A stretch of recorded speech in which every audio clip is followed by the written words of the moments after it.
নীলফামারী থেকে চট্টগ্রাম অভিমুখী শাহফাতে আলী এক্সপ্রেস বাসের সাথে সিরাজগঞ্জের নলকা মহাসড়কে পিকআপ ট্রাকের সাথে ধাক্কা লেগে মর্মান্তিক দুর্ঘটনা ঘটেছে, যেখানে ঘটনাস্থলে দুইজন নিহত হয়েছেন। আমি যদি আপনাদেরকে জানাই, নীলফামারী থেকে চট্টগ্রাম উদ্দেশ্যে ছেড়ে আসা শাহফাতে আলী বাস যখন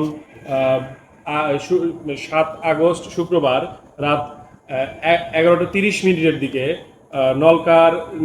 নলকা ব্রিজের নিচের অংশ সার্ভিস লেন দিয়ে যাচ্ছিলেন, ঠিক সেই সময় নলকা ব্রিজ থেকে সিরাজগঞ্জ আঞ্চলিক মহাসড়কের দিকে প্রবেশের সময় একটি পিকআপ ট্রাকের সাথে ধাক্কা লাগে। যেই ধাক্কায় বাস পিকআপ ট্রাকটিকে প্রায় 30 মিটার দূরে টেনে নিয়ে যায়, যেখানে যাওয়ার পরে ট্রাক বাসের সামনের অংশ দুমড়ে মুচড়ে যায় এবং ঘটনাস্থলেই দুইজন নিহত হয়।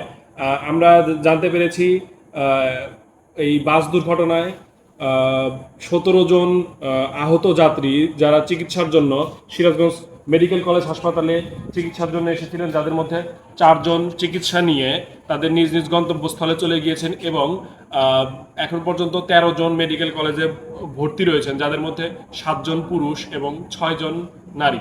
এই 13 জন চিকিৎসাধীন রোগীর মধ্যে একজন নারী এবং একজন পুরুষের অবস্থা আশঙ্কাজনক। মেডিকেল কলেজ থেকে তাদেরকে উন্নত চিকিৎসার জন্য ঢাকায় নিয়ে যাওয়ার কথা বলেছেন।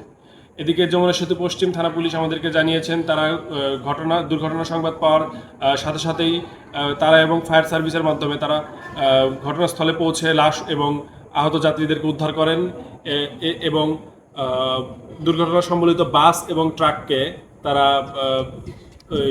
তাদের টো গাড়ি দিয়ে সেতু পশ্চিম থানায় নিয়ে গিয়েছেন। তো এই ছিল আমার কাছ থেকে বাস এবং ট্রাকের সাথে নলকার ঘটা দুর্ঘটনার সর্বশেষ।